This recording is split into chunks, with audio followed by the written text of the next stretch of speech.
با سلامی دوباره به همه بینندگان عزیز. امیدوارم حال همتون خوب باشه. این روزها خبرهای ناخوشایند زیادی به گوشمون میرسه که خاطرمون رو آزرده میکنن، در صورتی که خیلی از اون حوادث میتونن اصلا اتفاق نیفتن. جلوی حوادث طبیعی مثل سیل، زلزله، ریزش کوه، آتش سوزی جنگل ها رو نمیشه گرفت، ولی میشه اونها رو مهار کرد. ولی جلوی حوادث غیر طبیعی مثل خشونت‌ها، جنگ‌های احتمالی، کشتن حیوان‌ها، ساخت، خرید و فروش سلاح‌های مرگبار رو میشه گرفت. چون این انسانه که باعث و بانی همه اونهاست. این بلاهایی که انسان با دست‌های خودش سر خودش میاره چی رو میخواد به ما نشون بده؟ نشون میده که انسان به جایی رسیده که رنج و ترس تمام وجودش رو پر کرده. درسته که این خبر خوبی نیست، ولی از طرف دیگه یه پیام دیگه رو هم میخواد به ما برسونه و اون نیاز شدید انسان به بیدار شدن از خواب فکر و رها شدن از اون همه ترسه.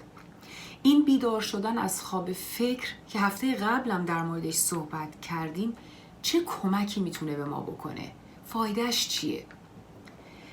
اولیش اینه که اگه ما از خواب فکر بیدار بشیم به گنج ذاتی درونمون میرسیم که همون آرامش طبیعی و واقعیه. دو، اینکه برای خودمون و دیگران عذاب و ناراحتی ایجاد نمی کنیم. قدرت پذیرشمون بیشتر میشه، به این صورت که هر کسی و هر چیزی رو به همون حالتی که هست دوست خواهیم داشت و کسی رو نمیایم قضاوت بکنیم.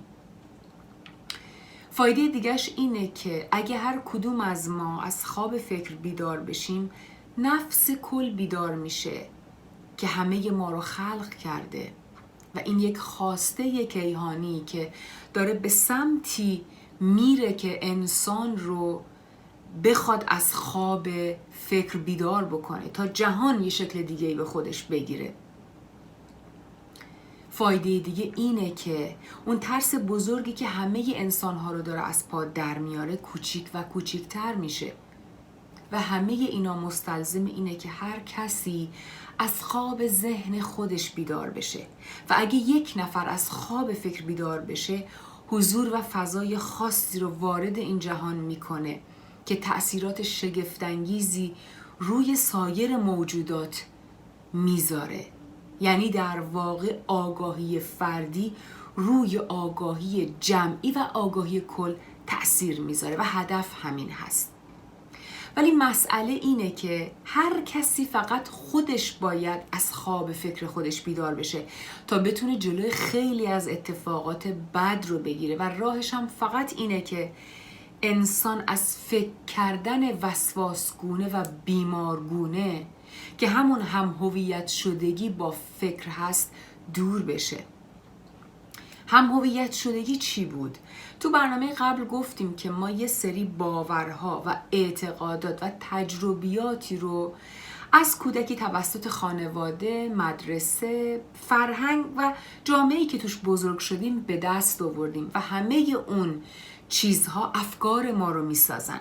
ولی مشکل بزرگ اینه که ما همه اون باورها و تجربیات و اعتقادات رو 100% واقعی و درست مطلق میدونیم و نسبت بهشون شدیداً تعصب داریم. حتی وحشت میکنیم از اینه که کسی بخواد بیاد و بهمون بگه که یکی از اون باورها ممکنه درست نباشن و ما با همین حرف ساده به کلی به هم میریزیم. چرا؟ چون فکر میکنیم که یک قسمتی از وجودمون رو دارن از ما جدا میکنن. هم هویت شدن با فکر اول ترس رو و بعد تعصب رو به وجود میاره. تعصب چیه؟ تونی گیدنز، جامعه شناس معروف انگلیسی، در مورد تعصب میگه به عقاید یا نگرش یک گروه درباره گروه دیگه میگن تعصب، که همون عقاید یا نگرش اون گروه از قدیم تعریف شده هست و اغلب هم بر مبنای شنیده هاست و مدارک و شواهد خاصی هم داله بر این که رفتارشون یا نگرششون درسته به هیچ عنوان ندارن. و علی‌رغم اطلاعات جدید شدیداً هم در برابر تغییر مقاومت میکنن. در واقع متعصب کسیه که نمیتونه به عقیده یا رفتارش نگاه کنه یا اون رو تغییر بده. پس مهم اینه ببینیم تعصبات ما چیان و چه مشکلاتی برامون درست کردن و چطوری باید تغییرشون بدیم. مولوی میگه حیله کرد انسان و حیلش دام بود، آنکه جان پنداشت خوناشام بود. انسان فکر میکنه خیلی زرنگه و برای رسیدن به اهداف خودش به خیلی کارا تن میده. اون حاضر دروغ بگه، اسناد و مدارک رو جلب کنه، حیله‌های مختلفی رو به کار ببره، ولی نمیدونه که آخر کار همین حقه ها دام برای خودش میشن. در ببست و دزدن در خانه بود، حیله فرعون از این افسانه بود. میگه مثلا همین انسان میاد و تمام درها رو به روی مردم میبنده تا اینطوری از آسیب دشمن دور بشه، در حالی که دشمن تو خونه خودش هست، یعنی همون نفسش و افکار خودشه که داره از پادرش میاره.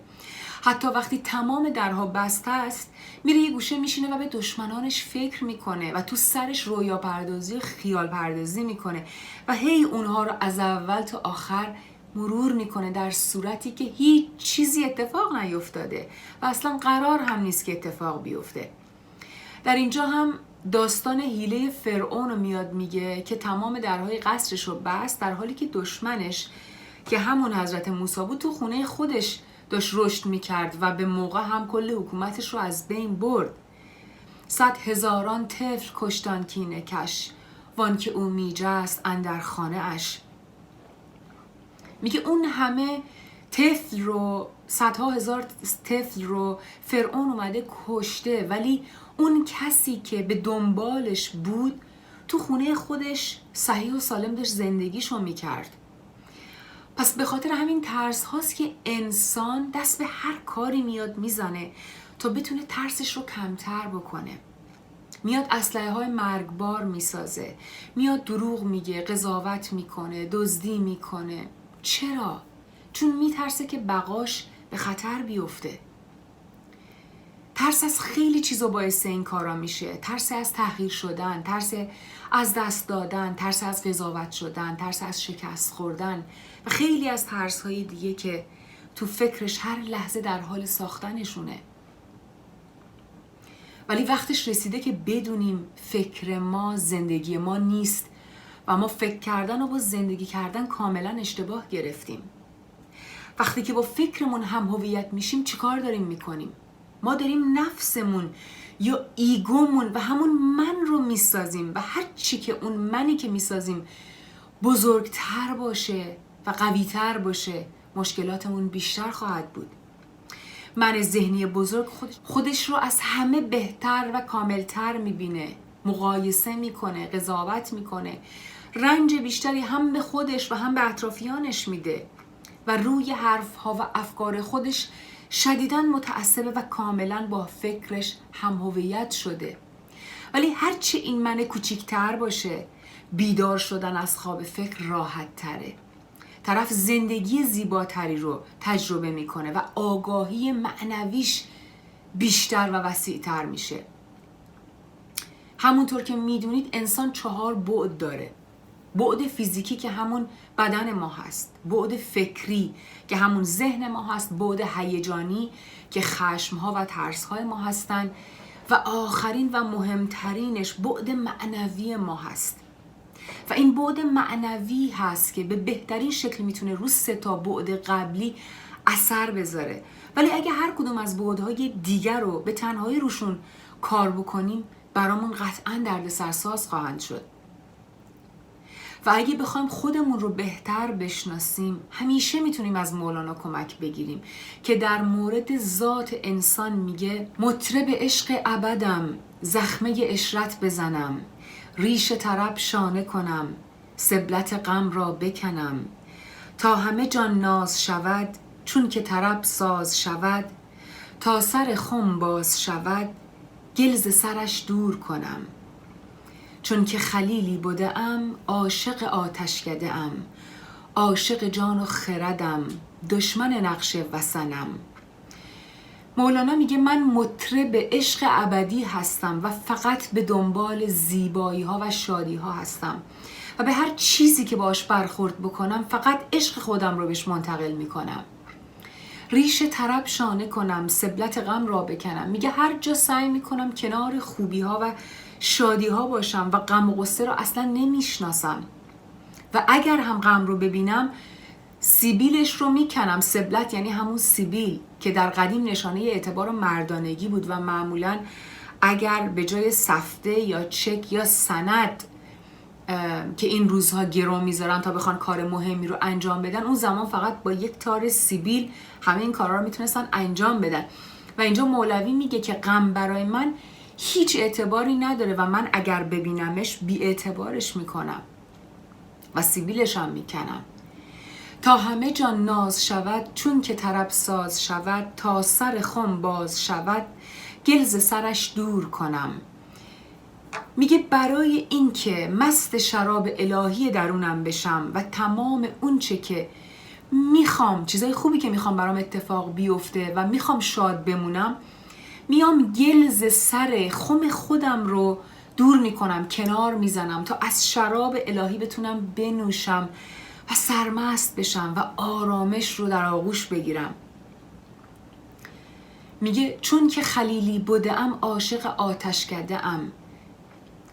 میگه چون که من طوری زندگی میکنم که تمام اتفاقات زندگی رو که از قبل برای من اتفاق افتاده و یا قرار هست که اتفاق بیفته رو قبول دارم، که بهترین اتفاقاتی هست که برای من افتاده و قرار هست که بیفته، همه رو با آغوش باز میپذیرم، طوری که انگار خودم انتخابشون کردم. و میاد اینجا از داستان حضرت ابراهیم صحبت میکنه و میگه که با وجود اینکه دشمنان حضرت ابراهیم براش آتش بزرگی روشن کرده بودن و میخواستن اونو تو آتش بندازن، ولی اون اومده و به حرفای خدا با تمام وجودش اعتماد کرد، چون خدا بهش گفته بود که برو و از هیچ چیز نترس. و احتمالا خودتون بقیه داستانو میدونید که اون آتش تبدیل به گلستان میشه. پس جمع‌بندی این قسمت از برنامه اینه که ترس‌ها و تعصبامون و افکاری که رنجمون میده رو پیدا کنیم، بیشتر در موردشون تحقیق کنیم و مشکلاتمون رو با یه شخص دانا و با تجربه که درسش رو خونده در میون بذاریم، باش مشورت بکنیم تا اینطوری بتونیم به خودمون بیشتر کمک بکنیم. دیگه این که هرچی که بر ما گذشت رو بدونیم که به نفعمون بوده و هرچی هم که قرار هست اتفاق بیفته رو با آغوش باز بپذیریم تا بتونیم اون روی زیبای زندگی رو ببینیم. البته منظورم این نیست که اگه خدایی نکرده توی موقعیت خطرناکی که جونتون تو خطره بپذیرین و تسلیم بشین، نه اصلاً. اون موقع یک مسئله ایمرجنسیه و باید سریع به پلیس زنگ بزنین. خلاصه این که تمرین روزانه آرامسازی فکر رو حتما انجام بدین، چون به سلامت روانیتون و تمرکزتون خیلی کمک میکنه و همچنین تغییراتی که با دیدن این برنامه توی زندگیتون ایجاد شده رو لطفاً برای من بنویسید. تا قسمت بعدی برنامه همتون رو به خدای بزرگ میسپارم و حال خوب و اتفاقات خوبی رو برای همتون آرزو دارم. خدا نگهدارتون.